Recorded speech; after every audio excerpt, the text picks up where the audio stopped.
आदाब, नमस्कार एंड सत श्री अकाल टू एवरीवन। आए हमारी जो क्लास नाइन्थ की इंग्लिश है उसका हम T1 का सिलेबस अभी कवर कर रहे हैं और उसी में जो आज जो प्रीवियस वीडियो में हमने कवर किया था एक ही बहुत ही खूबसूरत विलियम शेक्सपियर का एक प्ले और जो हमारे प्रोज में इंक्लूड है, इधर ड्रामा था वो, और जो हमारे प्रोज में इंक्लूड है जिसका नाम था द टेम्पेस्ट। आज जो हमारा इसका नेक्स्ट एक प्रोज और है, बहुत ही इम्पोर्टेंट प्रोज है और उसके बारे में जो आज कोविड-19 है, तो आज भी बहुत सारे लोग सोशल वर्क करते हैं, समाज की सेवा कर रहे हैं। कुछ लोग अपनी जान को जोखिम में डालकर इस बीमारी से लड़ रहे हैं। उसी तरीके से एक और संत महात्मा इस धरती के ऊपर पैदा हुआ और जिसको नाम दिया गया saint of the gutters. Saint of the gutters. अब ये सेंट मतलब क्या होता है? संत आदमी।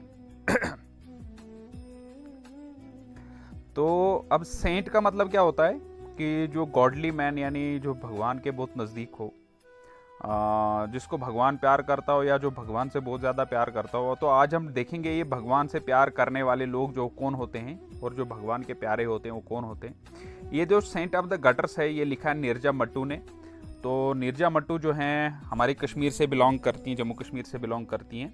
बहुत सारा काम इन्होंने कश्मीरी लैंग्वेज के ऊपर भी किया है। जो कश्मीरी में लिखी गई बहुत सारी पोइम्स हैं उनको ट्रांसलेट किया है इन्होंने। तो ये बायोग्राफी जो है ये भी इन्होंने नीरजा मट्टू जी ने लिखी है। तो नीरजा मट्टू की थोड़ी बहुत यहाँ पर जीवनी लिखी हुई है कि she was born in 1950। Professor Neerja Mattu did her MA in English from Kashmir University in 1958. She became a professor and principal in 1981. ठीक है, तो अभी भी हयात है नीरजा मट्टू जी। How many of us are willing to devote our life for the betterment of poor and the needy? True worship lies in the service of mankind. बोलते हैं ये सवाल एक हमसे पूछता है कि कितने लोग हम में से जो है गरीबों की मदद, जो ज़रूरतमंदों की मदद करने के लिए, उनकी भलाई के लिए आगे आते हैं। और सही में पूजा जो है वही होती है जब हम इंसानियत की सेवा करते हैं। वही सबसे बड़ी प्रेयर एक इंसान की होती है। तो जी हाँ, आज हम इस चेहरे के बारे में पढ़ेंगे। शायद ही दुनिया में कोई ऐसा आदमी होगा जिसको इस चेहरे का पता नहीं होगा ये कौन है। तो ये हमारी मदर टेरेसा। तो आज हम मदर टेरेसा के ऊपर जो एक बायोग्राफी लिखी है नीरजा मट्टू ने उसके बारे में पढ़ेंगे। तो ये फैमिली पिक है इनकी, मदर टेरेसा की। तो 1910 में मैं पैदा हुई। हर father died when she was 8। तो जब 8 साल की थी तो इनके पिता की भी मृत्यु हो गई और उसके बाद इनका जो लालन पालन सारा इनकी मम्मी ड्राना ने किया। तो चाइल्डहुड हम इनका देखते हैं मदर टेरेसा का कैसा रहा। मदर टेरेसा 26 अगस्त 1910 से लेकर 5 सितंबर 1957 तक इनकी जीवन की एक सफ़र रहा। Albanian Indian Roman Catholic nun. तो अल्बेनियन इंडियन मतलब क्या है कि अल्बेनिया में पैदा हुई थी। अल्बेनिया यूरोप की एक कंट्री थी उस वक़्त, ठीक है। तो अभी भी है यूरोप में ही ये। तो बाद में ये और नाम चेंज हो गया। Roman Catholic nun and missionary. अब मिशनरी किसको बोलते हैं? जो अपना जो मिशन हो उसको आगे बढ़ाते हैं, तो उसको बोलते हैं मिशनरी, जो ज़्यादातर क्रिश्चियंस में ये होता है। She was born in Skopje, now the capital of Republic of Dominiat. तो अभी जो है स्कॉपजी में पैदा हुई थी। अभी उसका नाम जो है कुछ और चेंज हो गया है। Part of Kosovo Vilayet of the Ottoman Empire. Mother Teresa's parent, इसको आपने अब देखिए पैदा कब हुई, ये आपने इंपॉर्टेंट चीज़ याद रखनी है, ठीक है। मदर टेरेसाज पेरेंट कौन कौन थे? Nikola and Dranafile Bojaxhiu. तो इनका जो सरनेम था वो था बोजाक्सियो। और जो मदर टेरेसा है इसका भी असली नाम जो था एग्निस था, न कि मदर टेरेसा। तो इसका पिता जो था एंटरप्रेन्योर था, कंस्ट्रक्शन कॉन्ट्रैक्टर था। तो Agnes was a pious and compassionate woman who instilled a deep commitment to charity. यानी वो बचपन से ही ऐसी थी कि वो बड़ी ही पवित्र स्वभाव वाली लड़की थी. Agnes was not only naturally obedient but also usually serious for her age. वो कुदरती सिर्फ उसके अंदर वो ओबीडियंस नहीं थी, लेकिन वो अपनी उम्र से ज़्यादा बड़ी सयानी लगती थी, यानी इतनी समझदार बातें करती थी बचपन से ही. After World War One the Bojaxhiu home town and province came annex to the newly created Kingdom of Serbs. तो वर्ल्ड वार वन हुई 1914 से 1919 तक हुई थी. तो इनका घर जो है ये सर्ब्स यानी इनका जो इलाका था वो सर्ब्स के अंडर आ गया. Her father died when he was merely 9 and in a tragedy struck.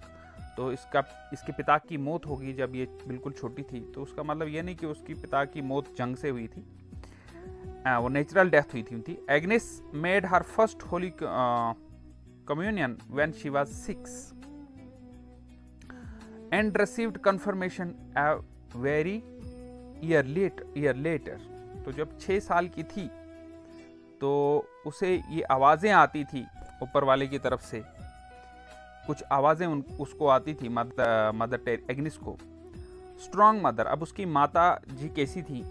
बोलते हैं कि उसकी माता जी भी एक मजबूत थी, शायद वहीं से उसको प्रेरणा मिली. तो ये जो पूरी कहानी है ये एक वुमेन पावर की कहानी है. Drana's despair only grew when her husband's former business partner stole Cole's share of the earnings and then disappeared, leaving the Bojaxio all but pennies. तो उसका मतलब क्या है कि इसके पूरा वो परिवार बर्बाद हो गया और सारा भार जो है इसकी माँ द्राना के ऊपर आ गया. She had no choice but to become the family's breadwinner. She set up a small business of her own, selling embroidered cloth and other locally crafted textiles. तो अपना एक बिजनेस शुरू किया एम्ब्रॉयडरी का और लोकल क्राफ्टेड टेक्सटाइल का उन्होंने छोटा सा काम शुरू किया. Whole family became very religious. In fact पूरा परिवार इनका रिलीजियस था. During the early 19s only about 25% of Kosova's Albanian population was Catholic. Drana Bojaxio regularly took food, clothing and other items to destitute and sick of the parish. Mother Teresa recalled that her mother never broadcast her good deeds. तो बोलते हैं कि ये जो इसकी mummy थी ड्राना, वो भी क्या काम करती थी कि वो भी गरीबों की जितनी भी हो सकती थी उनकी मदद वो करती थी. मदर टेरेसा जब यंग थी तो बड़ी ये गुड लुकिंग थी, चार्मिंग थी और हाइट 5 फीट की थी, लेकिन अट्रैक्टिव गर्ल थी. After receiving her early education in the Albanian language at a private Catholic school, she attended a public high school. Throughout her adolescence, Agnes was active in the Church of the Sacred Heart. Agnes' growing involvement in the church coincided with the arrival of her father, Fanjo Jambrovic, as Sacred Heart's new parish priest in 1925. अब ये father Christian में जो उनका जो पादरी होता है उसको बोलते हैं. The time she graduated from high school and turned 18, Agnes Bojaxio had come to believe that God was not only calling her to be a nun, but more specifically to be a missionary nun. तो अब इसको जो मैंने बोला था कि इसको ऊपर वाले की कुछ आवाज़ें आती थी, तो बोलते हैं कि 18 साल की उम्र में इसने नन ये नहीं सिर्फ नन ही नहीं बल्कि मिशनरी नन बनने के लिए उसको ऐसा लगा कि मुझे बनना चाहिए. नन मतलब कि वो बिल्कुल अपनी लाइफ को जो चार्म है उस सबको छोड़ देना, ओबीडियंस को अडॉप्ट करना, शादी नहीं करना, पूरी ज़िंदगी जो है अकेले गुजारना. तो ये बहुत बड़ा डिसीजन था जो उसने लेना था. The religious life 1928 at the 18 year she enter the sisters of lady of Loreto in Ireland. तो यहाँ पर ये शामिल होगी लेडी ऑफ लोरेटो के साथ. 1929 she traveled to Calcutta in India where she taught in St. Mary's High School for Girls. जब 19 साल की थी तो वो यहाँ पर पढ़ाना शुरू कर दिया उसने यहाँ पर कॉन्वेंट में कलकत्ता में 1929 में. Teresa. Agnes understood that when she left Skopje to join the Sisters of Loreto, she might very well be saying goodbye to her mother and siblings forever. तो जब उसको यहाँ पर सिस्टर ऑफ लोरेटो पहले Ireland में join करना था, तो उसको उसी वक्त ये एहसास था कि वो अपनी माँ को शायद ही कभी ज़िंदगी में आगे मिल पाए. When Agnes told her mother she intended to become a missionary nun, Drana was crushed. जब उसकी माँ को ये पता चला कि ये मिशनरी नन बनने वाली है, तो पूरी तरह से टूट गई. तो वो चाहती थी कि ये सेवा करे, लेकिन थोड़ी बहुत इतना नहीं पता था कि ये इतने लेवल तक आगे बढ़ जाएगी. On December 1, 1928, Agnes and Bettica left Ireland in the sailing ship of Morcha. They were headed for India. तो फिर वहाँ से, जैसे मैंने बोला था 29 में इधर पहुँचे थे वो इंडिया में, तो फिर इंडिया के लिए आए सेंट मैरीज पढ़ाने के लिए. तो on May 23rd 1929 Agnes officially become the novices. तो इसके नन बनने के 3 स्टेप्स होते हैं. पहले आ गया नोवाइसिस, नेक्स्ट स्टेज आती है पोस्टुलेंट, और फिर थर्ड स्टेज में आता है नन. और in the process of becoming a nun they took new names on our favourite saint. Agnes took the name of Teresa. तो इसने जो है अपना नाम क्या चेंज कर दिया, टेरेसा या थेरेसा बोलते थे उसको.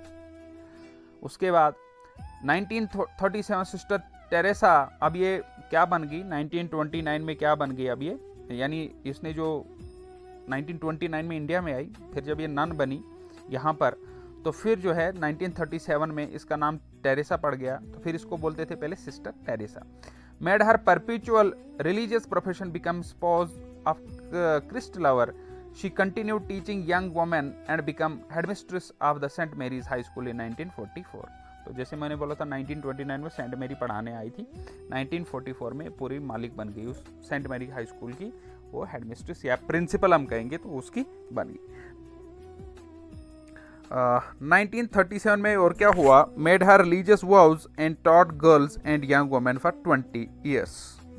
तो ये धार्मिक चीज़ें भी पढ़ाने लगी, धर्म के अपने जो क्रिश्चियनिटी थी उसके बारे में पढ़ाने लगी, और जो छोटी लड़कियां होती थी या यंग वुमेन होती थी उनको भी अगले 20 साल तक उसने इसकी तालीम दी.